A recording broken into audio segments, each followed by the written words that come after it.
ऐशो-आराम भोगते इन नेताओं के अंदर कितनी देशभक्ति है, यह जनता को भी तो पता चलना चाहिए। अभी ये कितने देशभक्त हैं, ये बताने की ज़रूरत मुझे मालूम नहीं पड़ती। ऐसा कौन सा हिमालय उठाकर ये काम कर रहे हैं, या फिर ऐसा कौन सा काम ये लोग करते हैं, इनको ताउम्र जनता के टैक्स पर पाला जाना चाहिए। तमाम नेताओं को फ्री में पालकर इनको घर, गाड़ी, मोबाइल, पेट्रोल, यहाँ तक इनके घर में बनता हुआ खाना, सब कुछ जनता के टैक्स से इनको तमाम सुख सुविधाएं देने पर क्या ये कर्ज चूक जाएगा? अगर आप सच में देश के लिए सोचते हैं और चाहते हैं कि देश और राज्यों का विकास हो, तो तत्काल प्रभाव से जनता पर भार स्वरूप रखी हुई नेताओं की बहु पेंशन योजना को बंद कर दीजिए, तत्काल बंद कर दीजिए। जनता को लूटने वाले नेताओं के ऊपर बुलडोजर चलेगा महोदय? क्या इनकी संपत्तियों की निष्पक्ष जांच होगी? क्या इनकी 2-2, 4-4, 5-5 पेंशनों के ऊपर भी बुलडोजर चलेगा? कोई भी राजनीतिक दल हो, उसे नेता हो, सबकी बहु पेंशन योजना बंद होनी चाहिए। केवल एक पेंशन दो, वह भी उतनी जितने में उन 4 का जीवन आराम से चल सके। 4 मतलब हम दो, हमारे दो।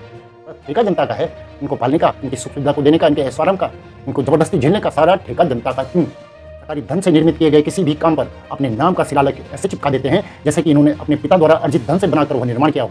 सदन में जनहित के मुद्दों पर अपने असली रूप में गली के गुंडों की तरह लड़ने वाले ये नेता अपने बढ़ते वेतन और पेंशन पर भेड़ियों के झुंड की तरह मात्र एक साथ हो जाते हैं। तो नीचे दिए गए नंबर पर या फिर QR कोड के माध्यम से जरूर सहयोग करें। साथ ही चैनल को सब्सक्राइब भी जरूर करें।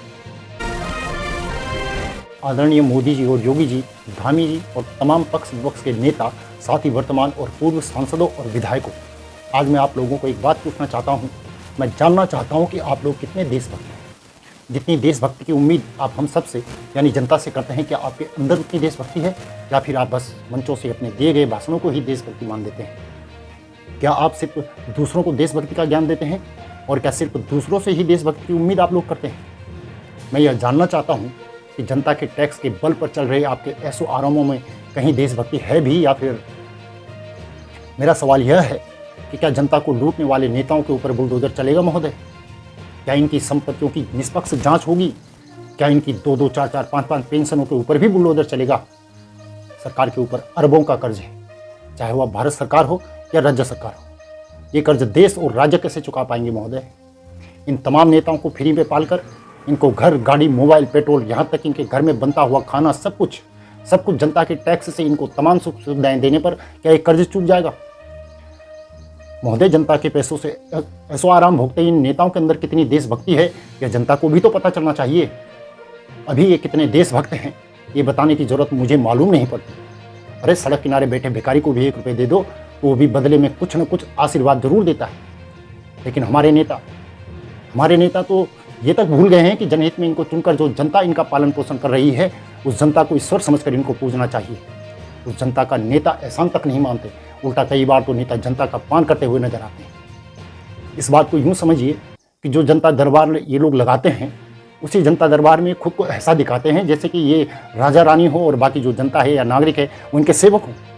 और तो और सरकारी धन से निर्मित किए गए किसी भी काम पर अपने नाम का शिलालेख ऐसे चिपका देते हैं जैसे कि इन्होंने अपने पिता द्वारा अर्जित धन से बनाकर वह निर्माण किया हो। और बेशर्मी की हद तो यह है, ये सब करते हुए इनके चेहरे और आंखों में लेस मात्र भी शर्मिंदगी नहीं होती। खैर, या फिर आप ये कर्ज हम लोगों के ऊपर अतिरिक्त टैक्स डालकर चुकाएंगे महोदय? चलेगा, यही चलता भी आया है और कई सालों तक हम ऐसे लोगों को पालते ढोते ही रहे हैं, चाहे फिर वह मुगल आक्रांता हो या फिर अंग्रेजों का शासन। सबने हमें ऐसे ही लूटकर ऐशो-आराम दिए हैं। लेकिन अब आप नेता लोग भी तो अपनी कुछ देशभक्ति दिखाइए। इन नेताओं की भी तो सुविधाएं कुछ कम होनी चाहिए। लाखों की सैलरी, फलाना भत्ता फलाना भत्ता, ये सुविधा वो सुविधा, ये हो क्या रहा है महोदय? ऐसा कौन सा हिमालय उठाकर ये काम कर रहे हैं, या फिर ऐसा कौन सा काम ये लोग करते हैं कि इनको ताउम्र जनता के टैक्स पर पाला जाना चाहिए? ऊपर से कल तक जो एक छोटे से मकान में रहने वाले थे, नेता बनते ही महलों का, जमीनों के मालिक बन जाते हैं। कैसे बन जाते हैं महोदय? ऐसा कौन सा और क्या काम करते हैं ये लोग जो इस देश का नागरिक नहीं करता? हर नागरिक भी वही काम कर रहा है, इन्हीं की तरह काम कर रहा है, बस वो इनकी तरह टैक्स पर नहीं पड़ रहा है। सेना के सिपाही से लेकर इस देश का हर नागरिक देशभक्त है महोदय। फिर चाहे वह मास्टर हो, इंजीनियर हो, वैज्ञानिक हो, जूते सिलने वाला मोची ही क्यों ना हो, बाल काटने वाला नाई क्यों ना हो, या फिर सब्जी बेचने वाला काश्तकार ही क्यों ना हो, हर कोई देशभक्त है। देशभक्ति का नेता तो दिखाए ना अपना नमूना। महोदय, सबसे कम काम करते हैं ये लोग और सबसे ज़्यादा पैसा यही लेते हैं, और साथ में ये कमीशन का तड़का भी इनको अलग से चाहिए, वरना इनका जमीर कोई भी काम करने की इन्हें इजाज़त ही नहीं देता है। मजाक है क्या? इस देश, इस राज्य को डुबाने का कारण भी तो यही नेता लोग हैं महोदय। ये नेता जो किसी लायक नहीं है फिर भी जनता पर बोझ बने हुए हैं, उसके टैक्स पर पल रहे हैं। अगर आप सच में देश के लिए सोचते हैं और चाहते हैं कि देश और राज्यों का विकास हो, तो तत्काल प्रभाव से जनता पर भार स्वरूप रखी हुई नेताओं की बहु पेंशन योजना को बंद कर दीजिए, तत्काल बंद कर दीजिए। क्यों भाई लोगों, गलत तो नहीं मांग रहा हूं ना, अपने लिए तो नहीं मांग रहा हूं ना। और हाँ, कुछ लोग मुझे कहते हैं कि मैं गूगल पे करने के लिए क्यों कहता हूं और क्यों सहयोग की अपील करता हूं, तो उन लोगों को एक ही बात मैं कहना चाहूँगा, अरे भाई, मैं किसी बिजनेस में से मैन का लड़का नहीं हूँ या धन्ना सेठ की औलाद नहीं हूँ, निम्न मध्यम वर्गीय परिवार से हूँ और ऐसा कोई गलत काम नहीं करता हूँ जिससे मेरी अवैध कमाई हो, और ना ही मैं कोई ब्लैकमेलर हूँ, ना ही मुझे कमीशन मिलता है। सहयोग की अपील करता हूँ, कोई गलत काम नहीं करता। तो नीचे दिए गए नंबर पर या फिर QR कोड के माध्यम से जरूर सहयोग करें, साथ ही चैनल को सब्सक्राइब भी जरूर करें। हाँ, तो मोदी जी, योगी जी, धामी जी से कुछ गलत तो नहीं मांग रहा ना मैं। कोई भी राजनीतिक दल हो, उसके नेता हो, सबकी बहु पेंशन योजना बंद होनी चाहिए। केवल एक पेंशन दो, वह भी उतनी जितने में उन 4 का जीवन आराम से चल सके। 4 मतलब हम दो, हमारे दो।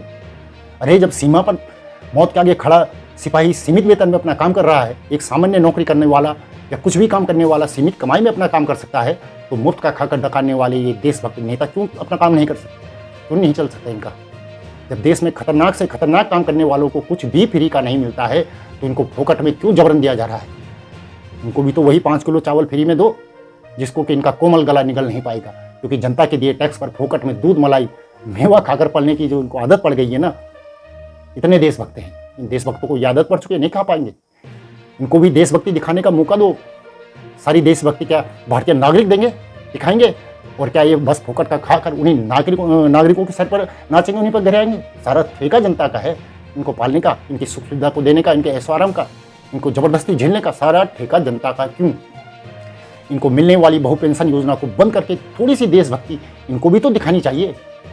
महोदय, उम्मीद करता हूँ कि आप देश, राज्य और सरकारी खजाने पर बोझ बने हुए इन नेताओं को देशभक्ति दिखाने का एक मौका जरूर दें, और इनकी असली सूरत और देशभक्ति भी आप लोग और जनता उस समय ठीक से देख लेंगे, जब आप लोग इनकी बहु पेंशन और फोकट की सुविधाओं पर कोई ठोस निर्णय लेंगे। वरना महोदय, ये लोग सदन में बैठकर हर साल अपने ऐशो आराम के लिए अपने वेतन और भत्ते बढ़ाते ही रहेंगे और जनता के टैक्स का बोझ यूं बढ़ता ही चला जाएगा। और अंत में एक बार और कहना चाहूँगा महोदय, कि सदन में जनहित के मुद्दों पर अपने असली रूप में गली के गुंडों की तरह लड़ने वाले ये नेता अपने बढ़ते वेतन और पेंशन पर भेड़ियों के झुंड की तरह मात्र एक साथ हो जाते हैं, एक जगह इकट्ठे हो जाते हैं, सहमत हो जाते हैं। धन्यवाद।